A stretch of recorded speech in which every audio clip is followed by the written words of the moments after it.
Good day, everyone, and now we are here to present the corporate taxation in Malaysia.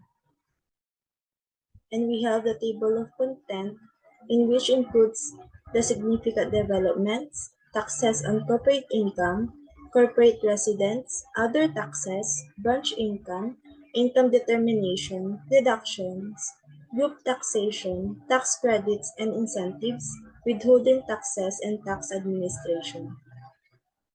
So first is the significant development. So in global minimum tax, it has been announced that Malaysia will be implementing the global minimum tax based on the Organization for Economic Cooperation and Development Pillar 2, as well as the qualified domestic minimum top-up tax in the year 2025. The global minimum tax rules will come into effect from financial years commencing on or after the January 1, 2025. So Malaysia's decision to implement the global minimum tax based on OECD Pillar 2 means that it will adopt this internationally. Companies operating within its borders pay a minimum level of tax. Additionally, the qualified domestic minimum top-up tax is likely a mechanism for ensuring that even if a multinational corporation pays less than the global minimum tax due to domestic tax incentives or deductions, it must up its tax liability to meet the minimum threshold. The implementation of these rules in Malaysia starting from the financial years commencing on or before January 1, 2025 indicates that government's commitment to combating tax evasion and ensuring a fair tax system for both domestic and international businesses operating within the country. Next is the capital gains tax. So CGT or capital gains tax will be imposed on companies, limited liability partnerships or cooperatives and trust bodies from January 1, 2024 on gains from disposal of capital assets situated in Malaysia. Under this is shares in unlisted companies incorporated in Malaysia, shares in a foreign incorporated company deriving value from real property in Malaysia. So the second one is gains from disposal of all types of capital assets situated outside Malaysia, remitted into. However, exemption is given for. First one is gains from disposal of shares in unlisted companies incorporated in Malaysia or shares in foreign incorporated company deriving value from real property in Malaysia. Made on or before after the January 1, 2024 to February 29, 2024, the exemption does not apply where the gains are treated as business income. Second is gains from disposal of all types of capital assets situated outside Malaysia, which is received in Malaysia from January 1, 2024 to December 31, 2026 by companies, LLPs, cooperatives, and trust bodies resident in Malaysia which meet economic substance. So next is the high-value goods tax. A high-value goods tax is expected to be introduced at the rate of 5% to 10% on certain high-value items such as jewelry and watches based on the threshold of price and implementation of price. The implementation date was proposed to be on May 1, 2024. So next is the increase in service tax rate from 6% to 8%. Effective from March 1, 2024, the service tax rate has increased from 6% to 8% for all taxable services previously subject to tax at 6%, except for provision of food and beverage services, telecommunication services, parking services, and logistics services. The next one is e-invoicing. The government is in the process of implementing e-invoicing. The implementation may be carried out in the stages as follows. On August 1, 2024, mandatory implementation for taxpayers with an annual turnover or income in excess of 100 million Malaysian ringgits. And second, on January 1, 2025, mandatory implementation for taxpayers with an annual turnover or income in excess of 25 million to 100 million Malaysian ringgits. And last one is on July 1, 2025, mandatory implementation for all other categories of taxpayers.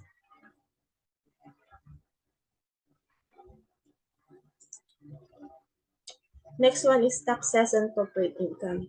For both resident and non-resident companies, corporate income tax is imposed on income accruing in or derived from Malaysia. Resident companies are also taxed on foreign source income received in Malaysia. So here's the corporate tax of Malaysia.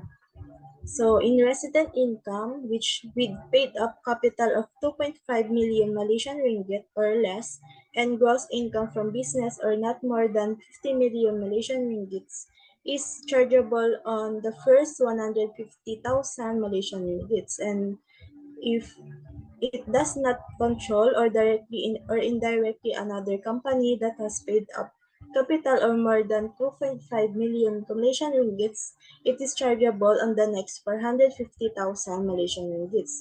Third one is not controlled directly or indirectly by another company that has paid up capital of more than 2.5 million Malaysian ringgits is also chargeable on the next 450 Malaysian ringgits. And lastly, with no more than 20% of its paid-up capital being owned directly or indirectly by a foreign company or non-Malaysian citizen with effect from year of assessment 2024 is chargeable in the excess of 600,000 Malaysian ringgits.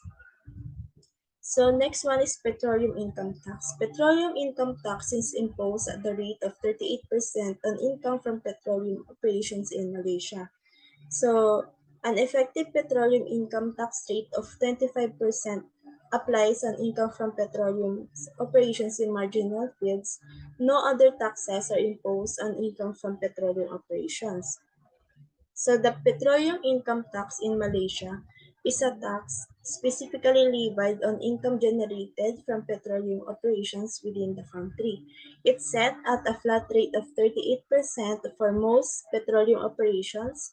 However, for operations in marginal fields, which are typically smaller or less profitable ventures, there's a reduced effective tax rate of 25%. So this tax structure is designed to encourage investment and exploration in the petroleum sector by providing incentives for companies to develop fields that might otherwise be considered less economically viable. By offering a lower tax rate for marginal fields, the government aims to attract investment in these areas and maximize the country's petroleum resources.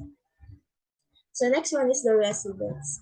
A company is taxed resident in Malaysia in a basis year, normally the financial year, if at any time during the basis year the management and control of its affairs are exercised in Malaysia. Generally, a company is regarded as resident in Malaysia if at any time during the basis period for a year of assessment, at least one meeting of the board of directors is held in Malaysia concerning the management and control of the company. So permanent establishment under the tax treaties, Malaysia has with its treaty partners a non-resident of a treaty partner that derives business profits from Malaysia is generally subject to Malaysian income tax only if the non-resident has a permanent establishment in Malaysia. Under tax treaty arrangement, permanent establishment is determined in accordance with the provisions of the tax treaty.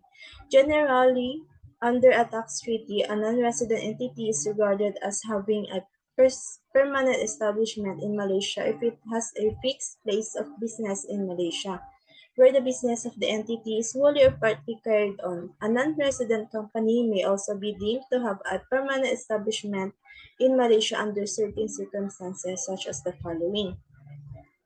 It is represented by a person acting on its behalf in Malaysia who has the authority to conclude contracts on its behalf and habitually does so or habitually plays the principal role leading to the conclusion of contracts that are routinely concluded without material modification, or who has repeatedly exercised that authority, or who maintains a stock of goods in a place in Malaysia from which such person delivers goods or regularly fills orders on its behalf. Lastly, it carries on supervisory activities in Malaysia in connection with the construction, installation, or assembly project. Where there is no tax treaty, the business profits of a non-resident that are attributable to a place of business in Malaysia as defined under the domestic law will be subject to Malaysian income tax. The definition of place of business under the domestic law is largely based on the permanent establishment definition under the tax duties.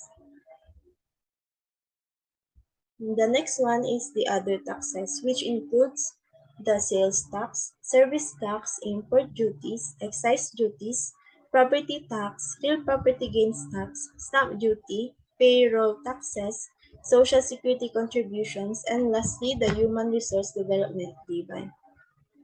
So the first one is the sales tax. So the sales tax is a single stage tax imposed on taxable goods manufactured locally by a registered manufacturer and on taxable goods imported by any person. So sales tax generally an ad valorem tax. Specific rates of sales tax are currently only imposed on certain classes of petroleum, generally refined petroleum. The ad valorem rates are 5% or 10%.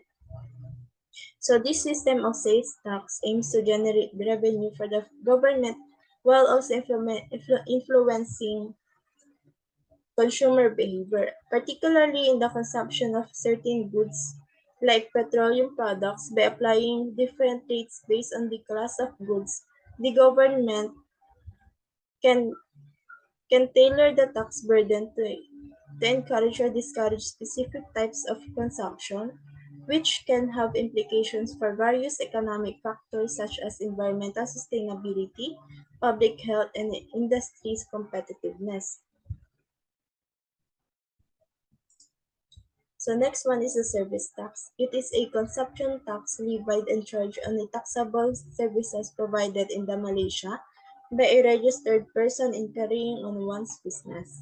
The rate of service tax is 8% for all taxable services except for the following, which is at 6%, provision of food and beverage services, telecommunication services, parking services, and logistics services.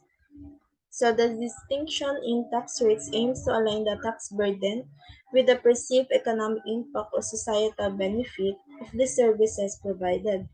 For example, essential services like telecommunications and food services may subject to a lower tax rate to mitigate the impact on consumers, while still generating revenue for the government. Meanwhile, the standard 8% rate applies to most other taxable services provided in Malaysia, ensuring consistency and simplicity in tax administration.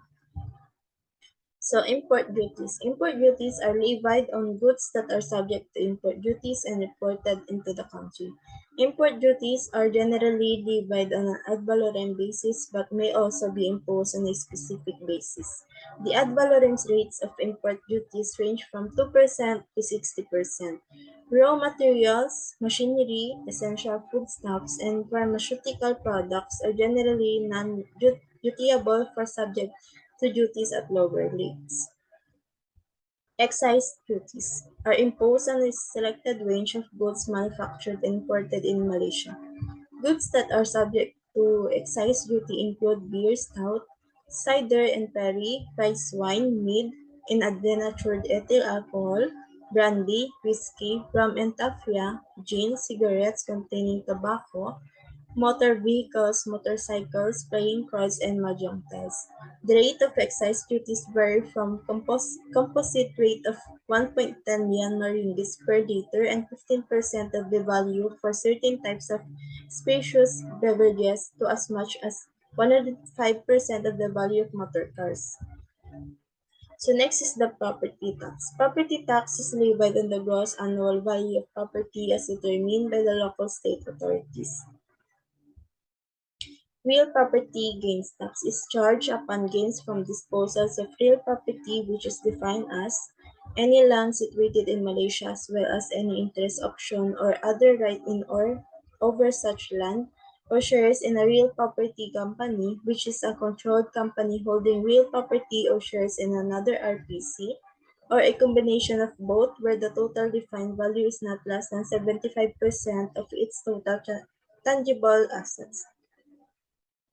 So the purpose of real property gains tax is to curb property speculation and ensure that individuals or entities who profit from real property transaction contribute to the tax revenue of the country. By imposing real property gains tax, the government aims to stabilize property prices, discourage speculative behavior, and generate revenue for public expenditure. So here is the real property gains tax that is imposed on companies. That is as follows. So holding period from date of acquisition, so up to 3 years, it is incorporated in Malaysia for 30, and up to the exceeding 5 years. So stamp duty, Malaysia imposes stamp duty which is payable by the buyers or transferee on chargeable instruments. Some examples are provided as follows. So transaction type, the first one is sale or transfer of properties, excluding stock, shares, or marketable securities that is chargeable by consideration paid or market value, whichever is higher, and it has a stamp duty rate to 1% to 4%. Second one is sale or transfer of stock, shares, or marketable securities that is chargeable by consideration paid or market value, whichever is higher, and it has a stamp duty rate to 0.1% to 0.3%. And lastly, the service or loan agreements that is chargeable by value of services or loans that has a 0.5%. Payroll taxes. Under the monthly tax deduction scheme, employers are required to deduct the prescribed amount of tax from employees' salaries each month to be remitted to the tax authorities not later than the 15th. Social Security Organization. The Malaysian EPF is a compulsory pension scheme for all Malaysians. The EPF provides for the compulsory retirement savings and contributions for all Malaysian citizens and Malaysian permanent residents who are working in Malaysia. It is not compulsory for non-Malaysian citizens and non-Malaysian permanent residents to contribute to the EPF, but they may elect to do so. Social Security Organization. Malaysia also has a Social Security Organization who administers the Employment Inquiry Scheme and the Invalidity Scheme. All employees with monthly wages below 5,000 Myanmar ringgits are covered by the schemes. Employees who qualify for the schemes will continue to remain within the schemes, notwithstanding that their monthly wages may subsequently exceed 5,000 Myanmar ringgits. A monthly contribution must be made and may fall under one of two categories.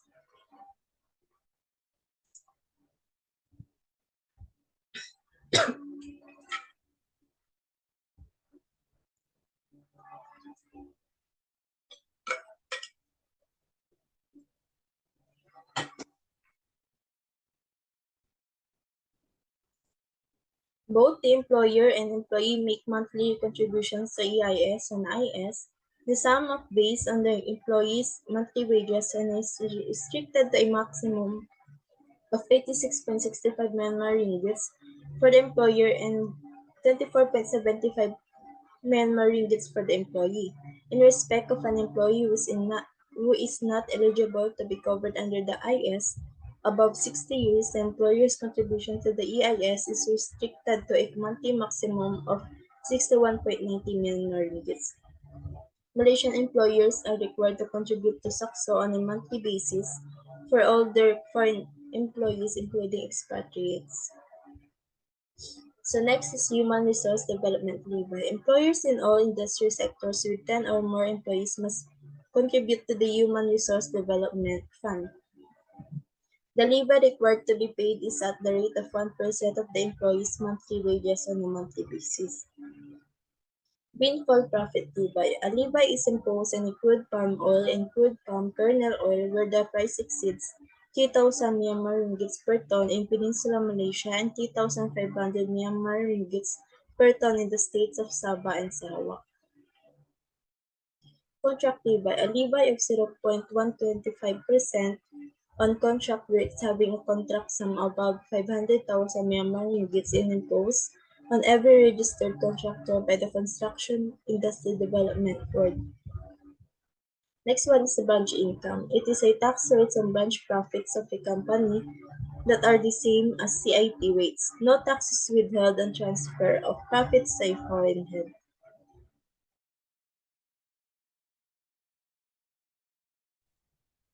So next is income determination. Income determination in corporate, there is subtopics: inventory valuation, capital gains, dividend income, interest income, royalty income, and foreign income. But before that, let me tackle about inventory valuation first. So inventory valuation, it is the inventory are generally stated at the lower of cost or net realizable value. Cost may be determined using one of the several methods. Example, the unit cost, the average cost, or the FIFO method, the first in, first out, as long as the basis used and consistent for each year. So in Malaysia, the principle of valuing inventories at the lower of the cost or net realizable value is one of the most important aspect of income determination for the corporations, na kung saan kailangan nilang i-determine kung ano yung gagamitin nilang method. So how this principle works. So in the cost determination, corporation can use various methods to determine the cost of their inventories, such as the unit cost, the average, and the FIFO method. The method chosen should be consistent from year to year for the sake of comparability. So, hindi siya pwedeng pabago-bago kung ano yung gagamitin nila. Hindi pwedeng first in, first out ngayon. Hindi pwedeng average cost naman for the next year. For this, dahil nga for the sake of comparability, dapat mag-stick sila kung anong method yung ginamit nila. It should be the one na gamitin nila from year to year. So, when it says naman sa lower of cost or NRV, and this principle, once na na-determine naman na nila yung cost of inventories, i-compare na nila ito ngayon doon sa corporation cost or doon sa net realizable value. So net realizable value is the estimated selling price of the inventories in the ordinary course of business, less any estimated cost of completion and selling expenses. So dito naman sa valuation adjustment is the net realizable value of the inventories is lower than their cost. Corporation must adjust the value of their inventories in their financial statement to reflect their lower cost. This adjustment is recorded as an expense in the income statement, which reduces the corporation income for the period. So next is the capital gains. So capital gain tax, CGT, will be imposed on companies, limited liability partnership cooperatives, and trust bodies from January 1, 2024. So starting from January 1, 2024, Malaysia will impose a capital gain tax or the CGT on certain entities, including the companies, the limited liability partnerships, LLP, cooperatives, and trust bodies. So which is itong tax na ito is maia-apply sa pagbebenta ng assets na sa mismong lugar ng Malaysia lang.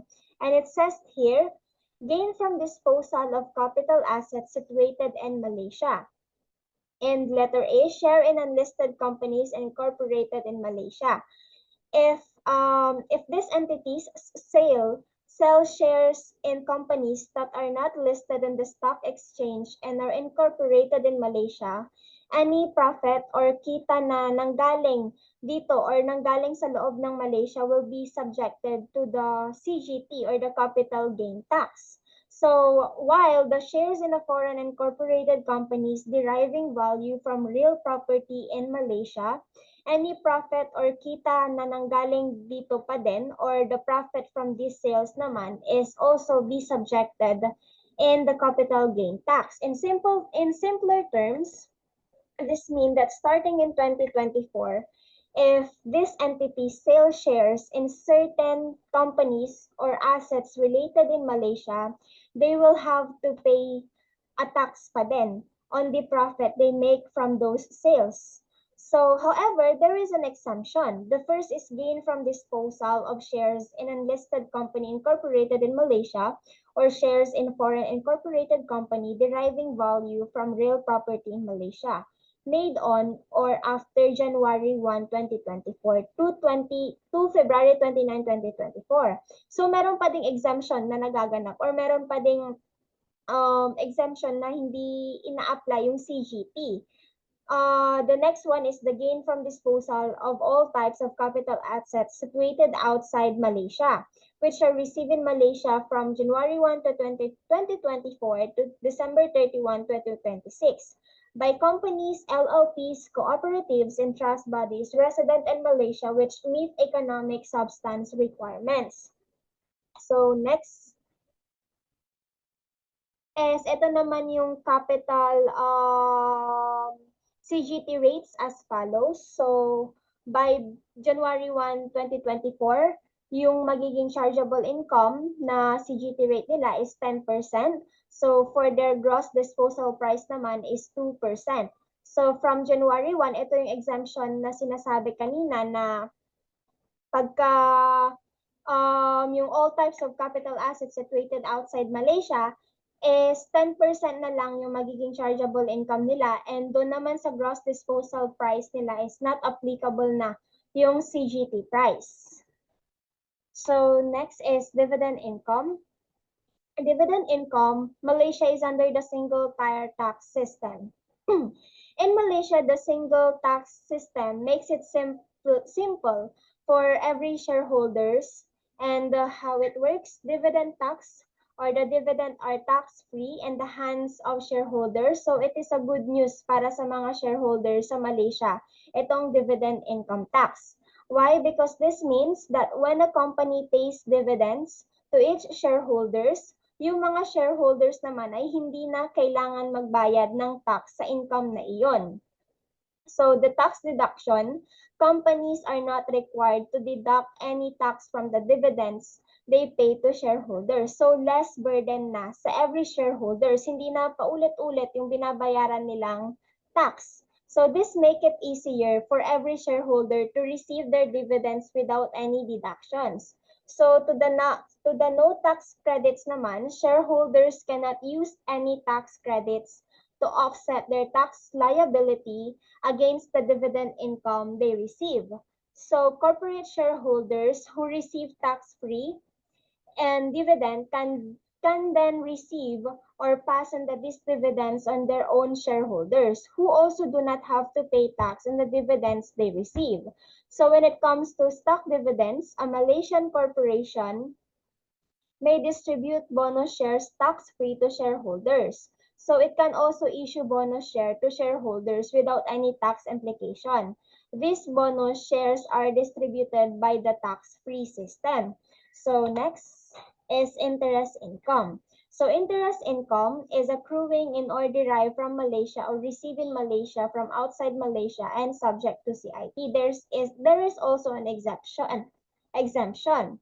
So to simplify this explanation, sa Malaysia, ang kita mula sa interest na kinita sa loob o mula sa Malaysia, pati na rin ang interest na natatanggap sa Malaysia mula sa other country or sa labas ng Malaysia, ay subject sa CIT or sa corporate income tax. Though there is an exemption na binibigay such as interest income earned and the non-resident from deposit place. And dinidesignate yung financial institution sa Malaysia.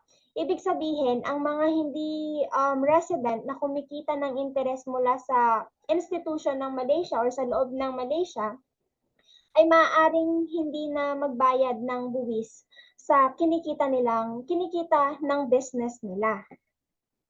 Yun yung benefit ng interest income pagka non-resident ka sa Malaysia. So the royalty income, next is royalty income. Royalty income accruing and or derived from Malaysia or received in Malaysia from outside Malaysia is subject to CIT. Malaysia has a wide definition of royalty that also includes software, visual images, or sounds transmitted via satellite, cable, or fiber optic and radio spectrum, payments to non-resident failing within the definition of royalty will be subject to withholding tax requirements. So overall, royalty income in Malaysia is subject to taxation, but there are exemptions available for certain types of income and under certain circumstances, gaya ng income sa mga specific na sources na binanggit dito, such as the software, visual images, or sounds transmitted via satellite, cable, or fiber optic and radio frequency spectrum. May be exempt from taxation, sila yung mga exempt sa mga taxation under certain condition. The other one is the non-resident, exempt din sila, na gaya na din ng sinabi ko kanina. And also, such as having no permanent establishment in Malaysia, yung wala naman talagang business sa Malaysia. And in some cases, the Malaysian government may provide incentives or exemption for certain industries or activities, including royalty income derived from those industries or activities. So marami pa din na kinukonsider yung government na magbigay ng benefit para hindi sila ganun mahirapan sa mga taxes. So next is foreign income.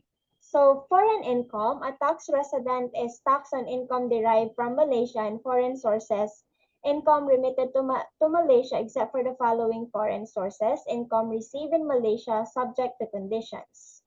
So dividend income received by resident companies and limited liability partnership.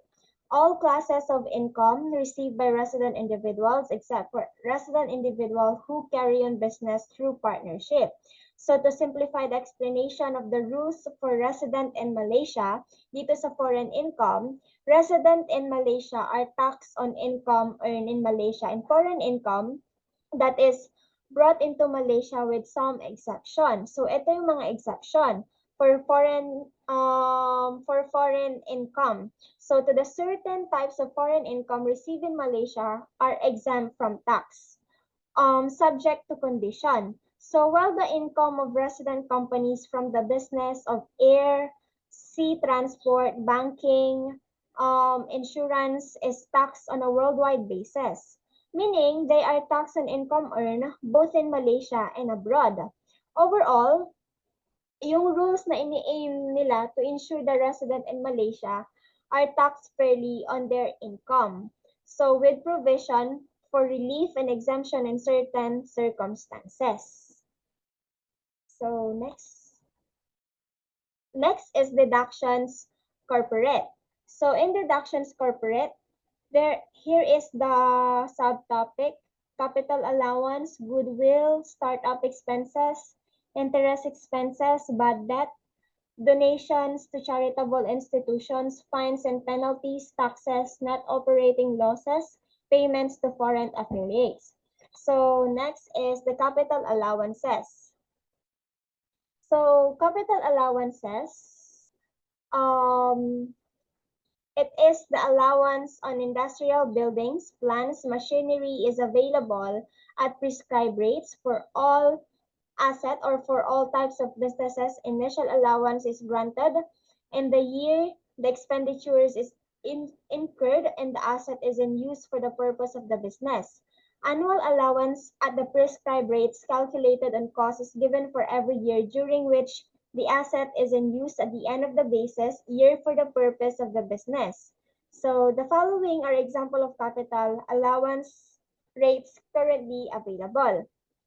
So in simple terms, capital allowance help businesses save money and save money on their taxes by allowing them to deduct a portion of the cost of their industrial buildings, plants, and machinery each year, reflecting the wear and tear of depreciation of this asset over time.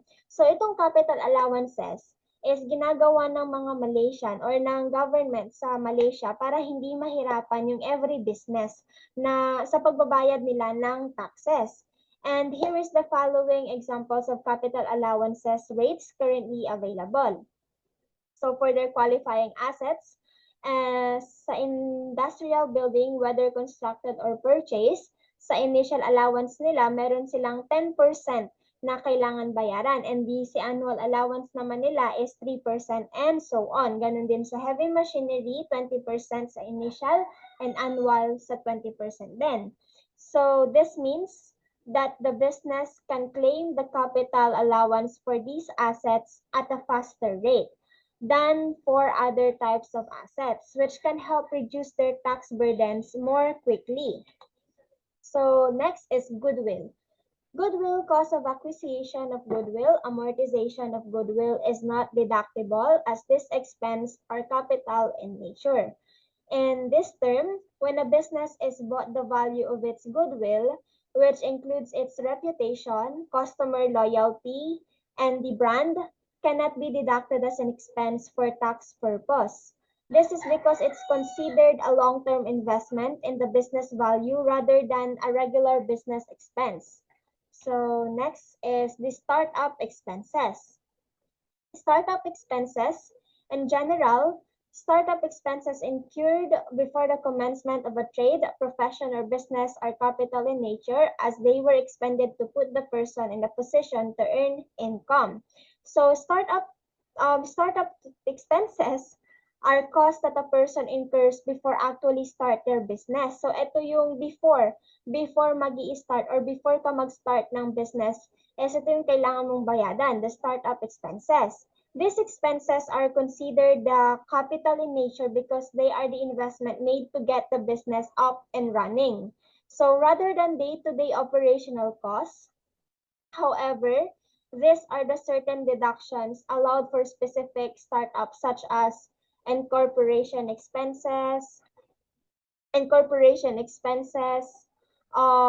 this is the cost of setting up a legal entity or the business. So parang ito din yung mga binabayaran nating BIR dito sa Pilipinas pagka magpo-put up ka ng business. And recruitment expenses, costs related to hiring employees, but these deductions are subject to certain condition. So next is the interest expense. Interest expense is allowed as a deduction if the expense was incurred on any money borrowed and employed in the production of gross income or laid out on the asset used or held for the production of gross income. So interest expense can be deducted if the money borrowed was used to generate income or to acquire assets for income generation. If borrowing is used for both business and non-business purposes, the interest deduction is allowed only for the portion used for the business purposes. So next is bad debt. Bad debt. Debt must be specifically identified and reasonable estimated to be irrecoverable to qualify for a tax deduction.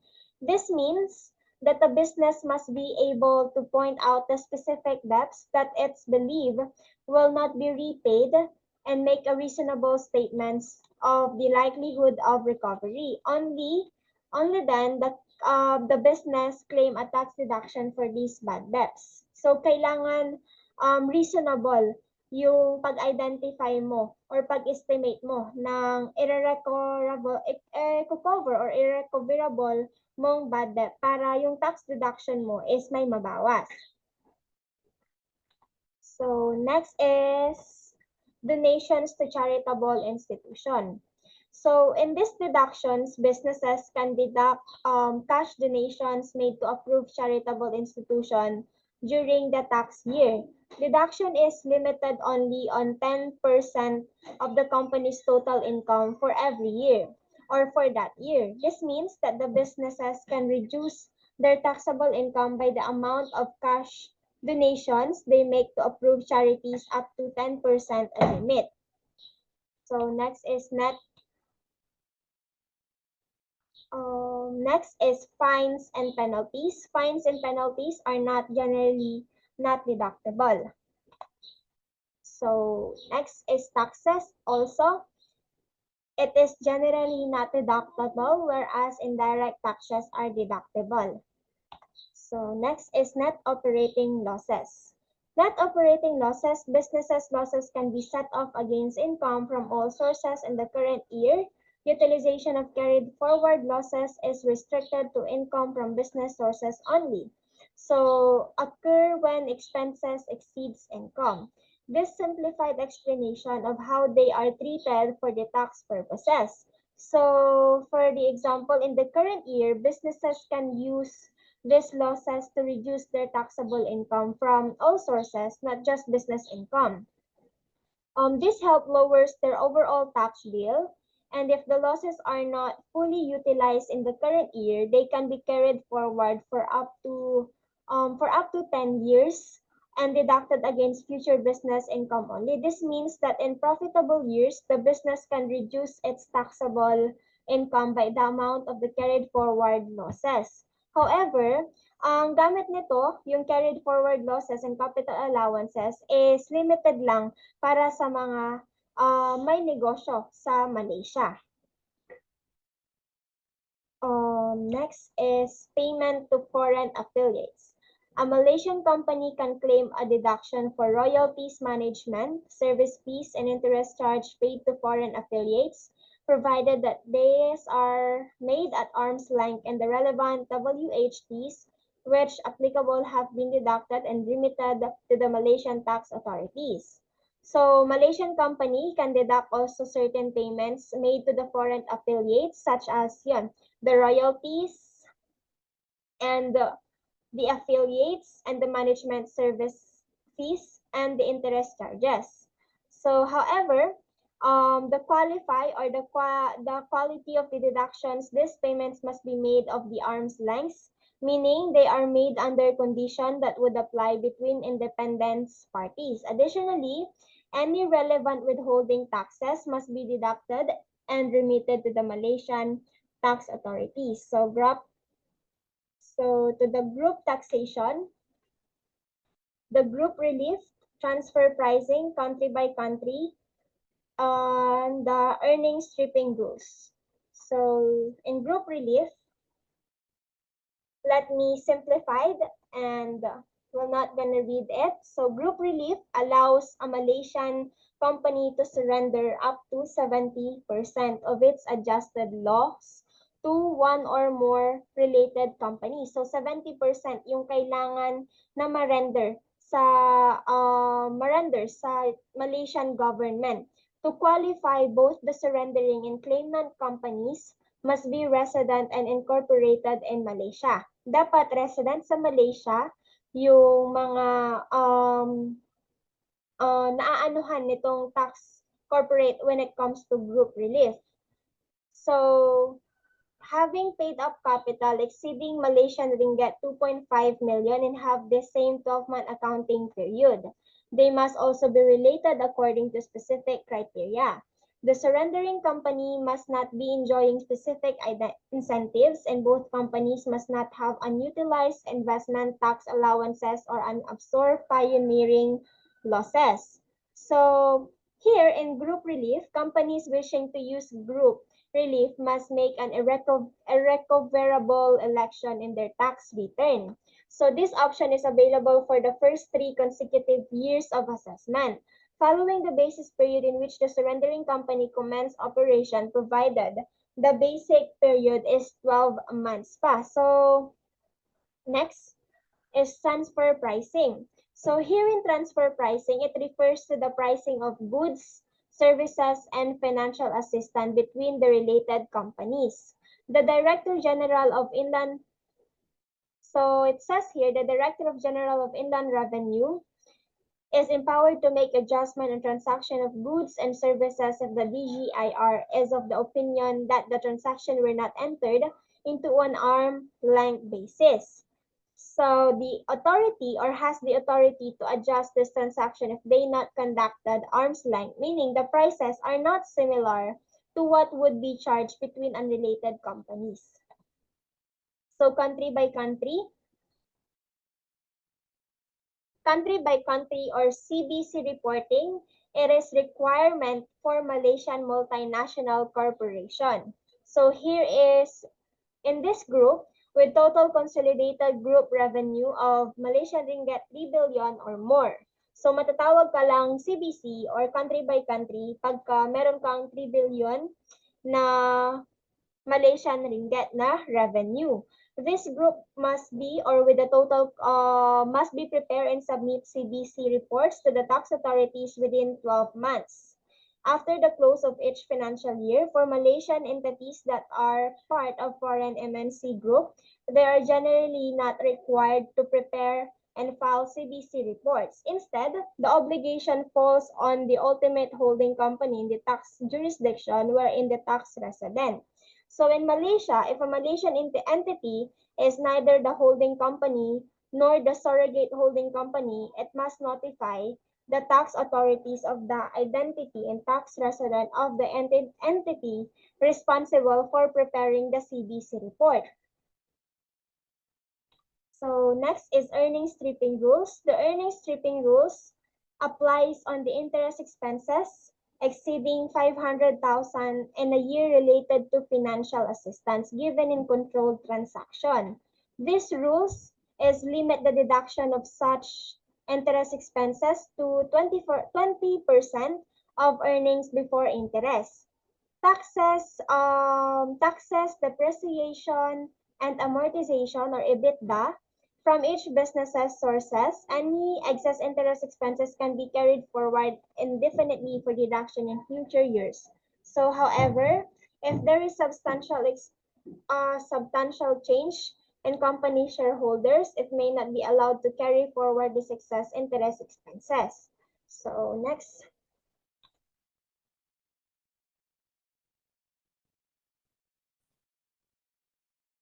So the next one is the tax credits and incentives. So under the tax credits incentives, Malaysia has a wide variety of incentives covering the major industry sectors. Tax incentives can be granted through income exemption or by way of allowances. Where incentives are given by way of allowances, any unutilized allowances may be carried forward indefinitely to be utilized against future statutory income, except for certain incentives such as reinvestment allowance and investment allowance for approved service projects, where a 7-year limitation applies. In compliance with the Forum on Harmful Tax Practices, criteria under the Base Erosion and Profit Shifting, Action 5 Countering Harmful Tax Practices More Effectively, taking into account transparency and substance, Malaysia has amended the legislation in relation to the tax incentives to remove ring-fencing features and exclude IP income from the incentives. So the following are the major types of incentives available in Malaysia. The first one is the pioneer status and investment tax allowance. Second is special incentive schemes. Third, regional operations. Fourth, financial services sector. Fifth, petroleum sector. Six, special economic regions. Seven, green incentives. Eight, biotechnology industry. Nine, research and development and industry. The other incentives. So the pioneer status incentive investment tax allowance is the companies in the manufacturing, agricultural, and hotel tourism sectors or any other industrial or commercial sector that participate in a promoted activity or produce a promoted product may be eligible for either PS or ITA. PS is given by way of exemption from CIT of 70% of the statutory income for 5 years, and the remaining 30% is taxed at the prevailing CIT rate. ATA is granted a 60% qualifying capital expenditure incurred for a period of 5 years and is utilized against 70% of the statutory income, while the 30% balance is taxed at the prevailing CIT rate. A company that intends to undertake reinvestment before expiration of its PS or ITA status may opt for the investment allowance provided it surrenders its PS or ITA status. So is the pioneer status and investment tax allowances. So the next one is the special incentive schemes or the investment allowance. A resident company in operation for not less than 36 months that incurs capital expenditure to expand, modernize, automate, or diversify its existing manufacturing business or approve agricultural project is entitled to investment allowance as follows. The allowance is given for 15 years for the first year of pay. The allowance is computed as 60% of QCE incurred and can be utilized against 70% of statutory income. The 70% restriction does not apply to projects that have achieved the level of productivity as prescribed by the Ministry of Finance. The allowance will be withdrawn if the asset for which the allowance is granted is disposed of within 5 years. A special reinvestment allowance of 60% or of QCE will be given for 4 years of assessment 2020 to 2024 for companies that have exhausted.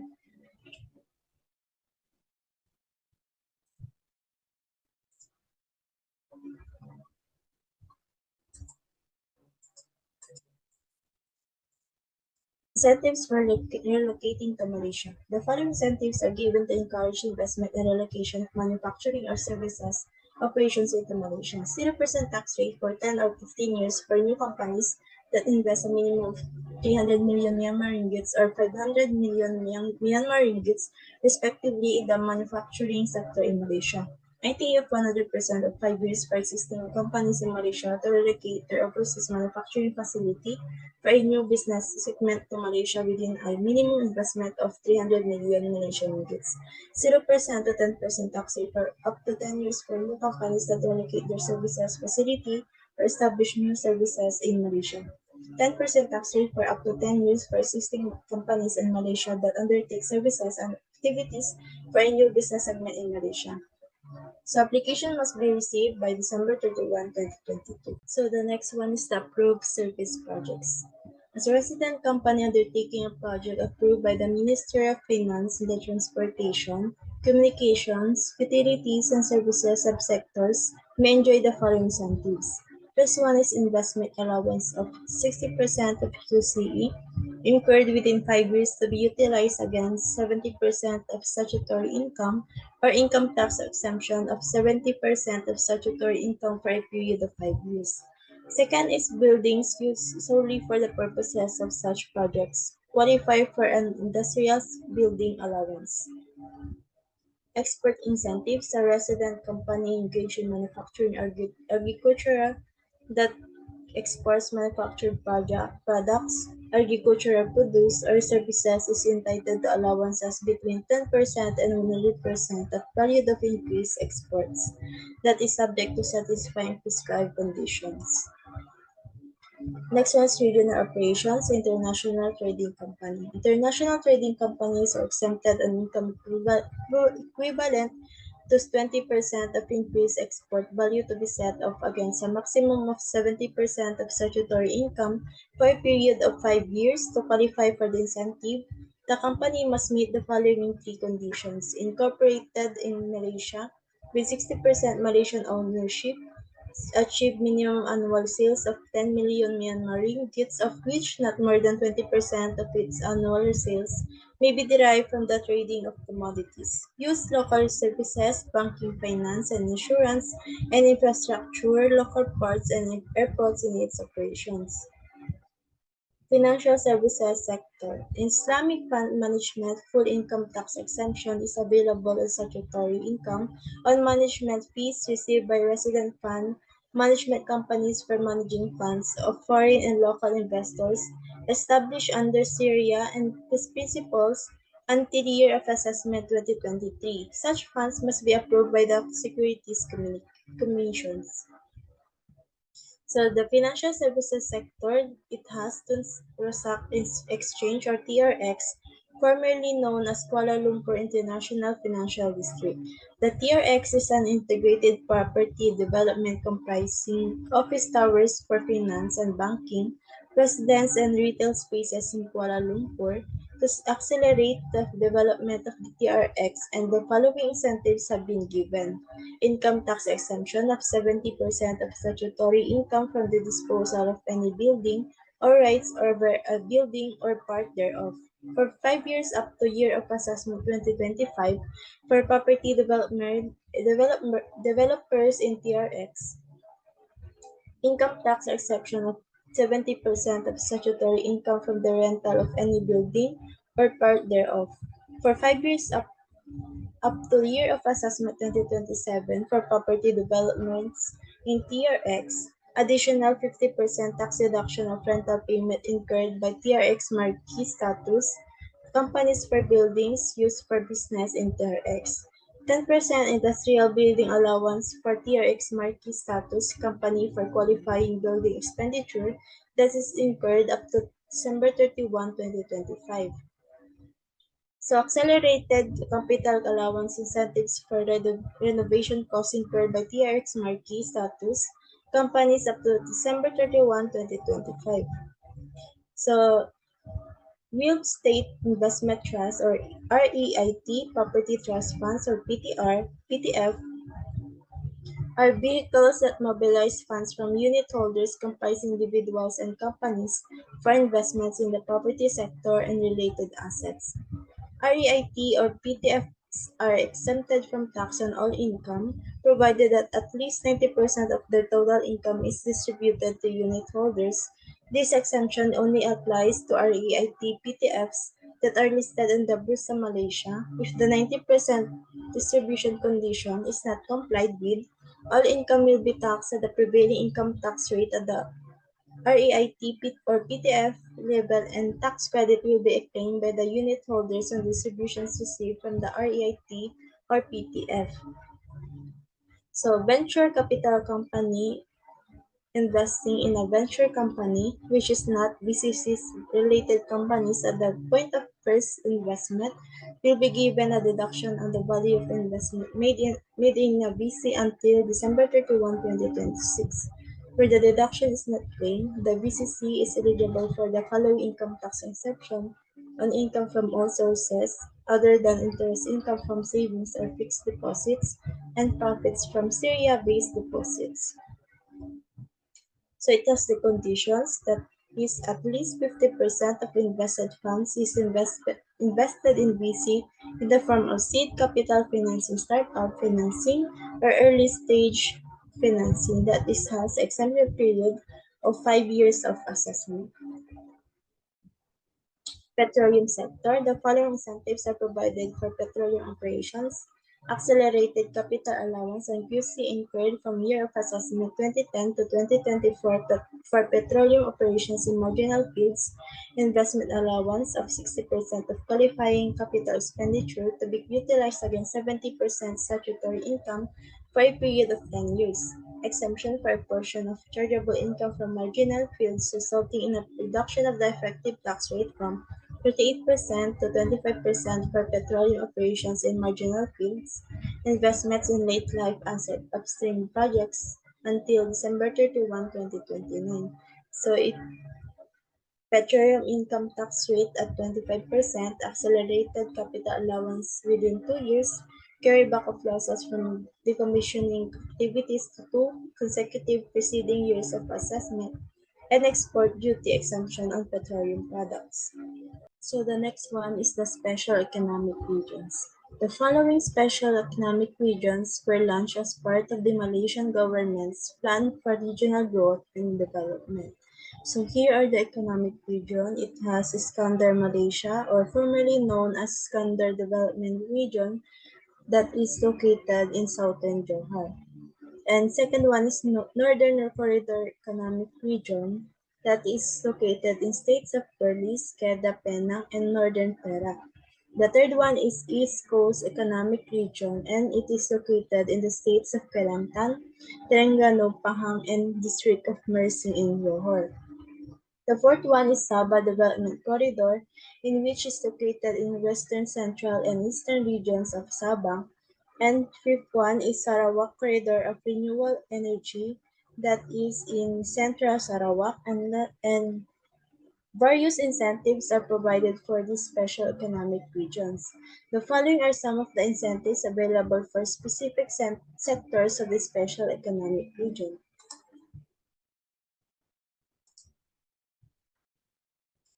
Next is Iskandar Malaysia. An Iskandar Development Region status company is given income tax exemption on statutory income for 10 years from the provision of qualifying services to a person situated within designated nodes in the IDR. Operations must commence on or before December 31, 2024.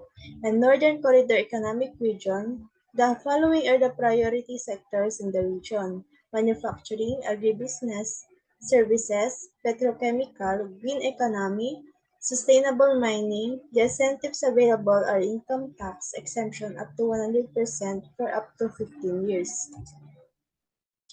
Next one is East Coast Economic Region. And in entity, there is a qualifying person undertaking qualifying activity, and incentive income tax exemption on statutory income for 10 years or income tax exemption equivalent to 100% of QCE incurred for 5 years, applications received by December 31, 2024, and stamp duty exemption on instruments of transfer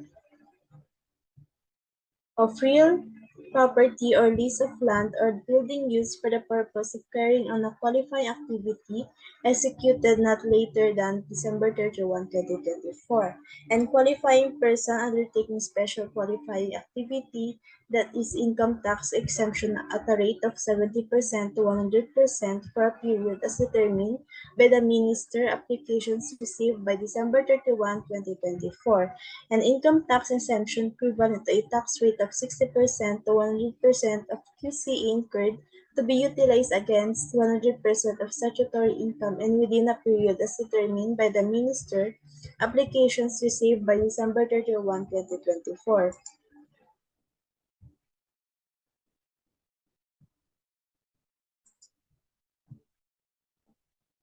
And approve this developer undertaking development industrial park of free zone income tax exemption for 10 years in respect of income derived from disposal of any right over any land or disposal of building or rights over building or part of building or rental of building or part of building. Applications received by December 31, 2024. Approved Park Manager income tax exemption is statutory income for 10 years from the provision of park management services in the industrial part of or pre-zones applications received by December 31, 2024. Approved Development Manager income tax exemption is statutory income for 10 years from the provision of management supervisory or marketing services relating to the development of industrial park or free zone applications received by December 31, 2024, and investor investing in related company, a deduction equivalent to the value of investment made into related company carrying out qualifying activity or special qualifying activity applications received by December 31, 2024. Next one is Sabah Development Corridor or SDC. The competitive sectors in the region are tourism, manufacturing, agri-processing, and logistics. The following incentives are available for qualifying companies operating in the SDC.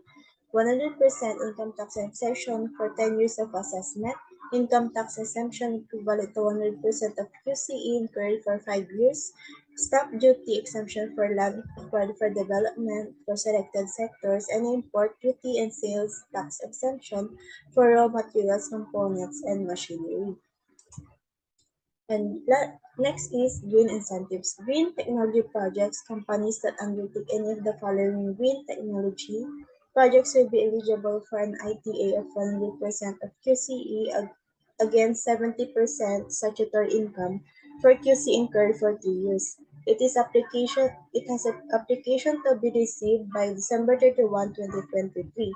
And renewable energy, energy efficiency, green building, green data center, green data, and integrated waste management.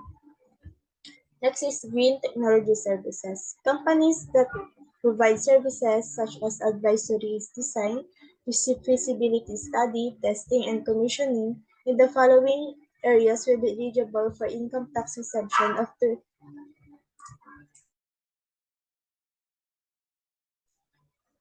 statutory income for 3 years, and it is application to be received by December 31, 2023. Renewable energy, energy efficiency, electric vehicle, green building, green data center, green certification and verification, green township, and integrated waste management. Next one is solar leasing. Companies engaged in solar leasing are eligible for income tax exemption of 70% of statutory income for 5 or 10 years based on the energy production capacity, and applications to be received by December 31, 2023. Next is biotechnology industry. Companies undertaking biotechnology activity with approved bionexus status from Malaysian Bioeconomy Development Corporation SD, and BHT will be eligible for the following incentives. First one is 100% income tax exemption on statutory income for 10 years from the first year in which the company derives statutory income or income tax exemption equivalent to a rate of 100% on QCE incurred for a period of 5 years to be utilized against 70% of statutory income. Second one is concessionary tax rate of 20% of statutory income from qualifying activities for 10 years upon expiry of the regional tax assessment period. Third one is accelerated industrial building allowance over 10 years for buildings used solely for the purpose of its new business or expansion project. And lastly, exemption of import duty and sales tax on import of raw materials and machinery. Next one is the research and development or R&D. Contract R&D companies that provide R&D services to third parties are eligible for PS of 100% of statutory income for 5 years, extendable by 5 years, or ITA of 100% of QC incurred within a period of 10, extendable by 10 years to be utilized against 70% of statutory income. R&D company ITA of 100% of QCE for a period of 10 years, extendable by 10 years to be utilized against 70% of statutory income.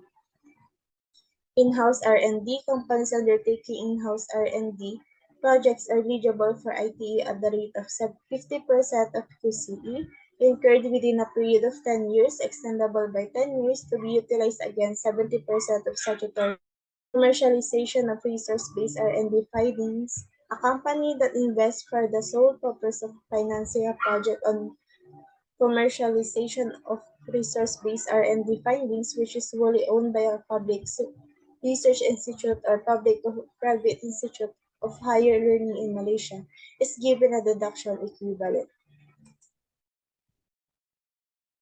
Next is under other incentives, shipbuilding and repairing. The following incentives are available for SBSR applications to be received by December 31, 2022.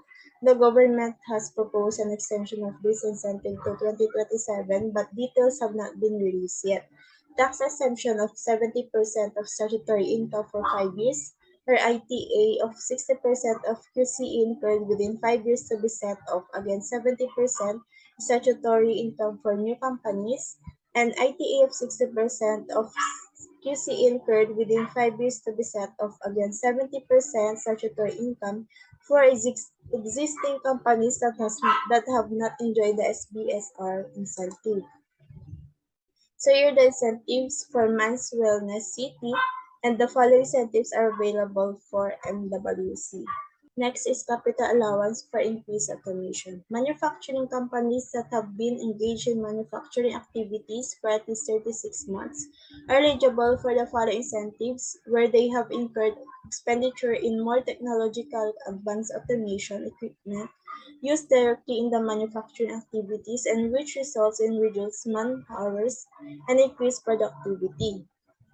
For high labor-intensive industries, rubber products, plastics, woods, furniture, and textiles industries, 200% automation capital allowance and first $4 million Myanmar ringgit QCE for years of assessment 2015 to 2023. Other industries, 200% automation capital allowance. So next is withholding taxes. Withholding taxes, this explanation provides an overview of Malaysian tax rules related to various types of income and the impact of tax treaties on these rules. This explains that Malaysian tax treatment in regards to dividends, interest, royalty, and the other special classes of income, especially in the context of international treaties. So in dividends, when it comes to withholding taxes, Malaysia does not have withholding taxes on dividends, but some treaties may allow for a maximum withholding tax on dividends in the future. Some treaties.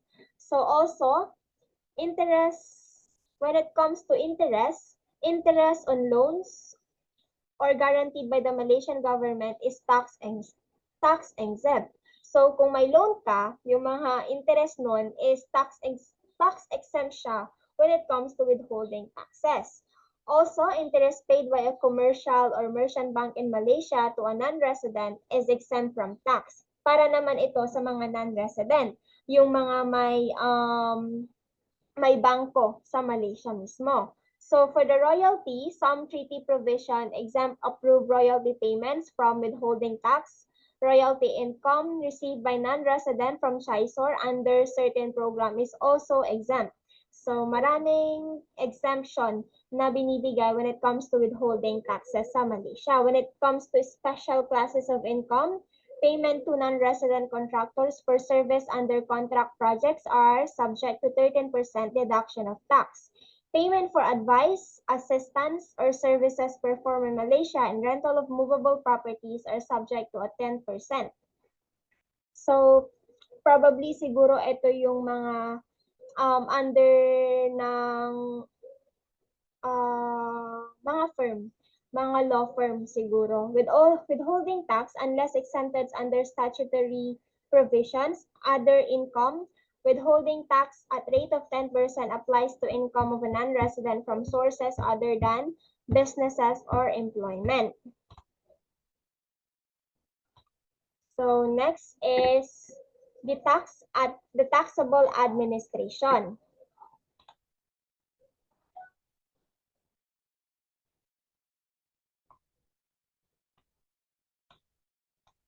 Taxable administration or the taxable period assessment of income is on a current year basis. A company's tax and income from all sources arising in its financial year ending in the calendar year that coincides with that particular year of assessment. This means that when a company is assessed for tax purposes, it considered all income earned during its financial year that ends in the same calendar year as the tax assessment. The important point here is the assessment is based on the income earned during the company financial year, not the calendar year. So even though the tax assessment happened in 2023, the income considered is from the financial year ending 2023, which is an example from July 1st, 2022 to June 30, 2023. So the payment of tax naman, let's break down the key points na lang. For the tax payment deadlines, the taxable payable under an assessment as calculated in a tax return is due and payable by the last day of the 7th month from the date of closing of accounts. For the estimates of tax payable naman, the companies are required to provide estimates of their taxes payable for a year of assessment no later than 30 days before the beginning of the basis period. For the revised estimates, companies can revise their estimates of tax payable in the 6th and the 9th months of the basis period for the year of assessment. So for the monthly installment naman, companies are required to pay tax by monthly installment based on the estimates submitted starting from the 2nd month of the company's basis period. So for the exemption of the newly established companies, the newly established companies commencing operation in a year of assessment not required to furnish estimates of the taxable or make installment payments if the basis period for the year assessment in less than 6 months. Overall, these rules aim to ensure that the companies pay their taxes in a timely manner and provide estimates to help with the tax planning and compliance. So, mahigpit din sila when it comes to due date, when it comes sa pagbabayad ng mga taxes sa Malaysia. So, let's talk about the penalties. The penalties also is various imposed for a failure to comply with the tax obligations under the assessment system. These penalties are in place to ensure that taxpayers fulfill their tax obligation honestly and on time. It is important to understand and comply with these rules to avoid penalties. So next is the tax return. Tax return under self-assessment system. So in the self-assessment system, companies must submit a tax return within 7 months from when their accounts are closed. This return includes detail like the income subject to a tax and tax amount owed. Once the tax return is submitted, it's considered a notice of assessment served on the company, such as e-filing. Online filing is an option that encouraged by the tax authorities, making the process quicker and more convenient. Dito parang ginagawa na nila sa system na lahat or via social platform na lang, social media platform or website para mas mapadali yung paggawa ng tax return. So statutes, next is statutes of limitation. Statute of limitation, if the tax authority believes they didn't get the full picture of your taxes, they can check up to 5 years after the tax year ends. But if they suspect you were dishonest, intentionally didn't follow the rules, or were careless, this time limit doesn't apply and they can check at any time. So, ito yung additional assessment which is made for 5 years after the expiration of the relevant year of assessment. So, the time limit is not applicable kung meron kang ginawang mali or anomalya like fraud, willful default, or negligence has been committed. So, for the last is the other issues. And other issues, intergovernmental agreements or IGAS.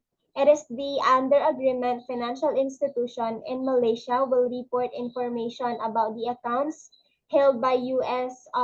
Persons to the Malaysian Inland Revenue Report or the board. This information will be then shared between the tax authorities of Malaysia and the United States. And next is the common reporting standards. So common reporting standard, let me simplify it. It says here in 2018, Malaysia agreed to share financial information with other countries under Common Reporting Standards, CRS. This means that Malaysia Financial Institution, the MYFIS, Malaysian Financial Institution, need to collect and report financial accounts details of non-residents. So, a reporting financial institution is any financial institution based sa Malaysia lang, including branches outside the Malaysia or any branch of foreign financial institution located in Malaysia. So, MYFIS, the Malaysian Financial Institution, must always check their accounts using specific procedures and report any accounts that meet the reporting criteria to the tax authorities. So that's the end of our report. Thank you for listening. Have a great day.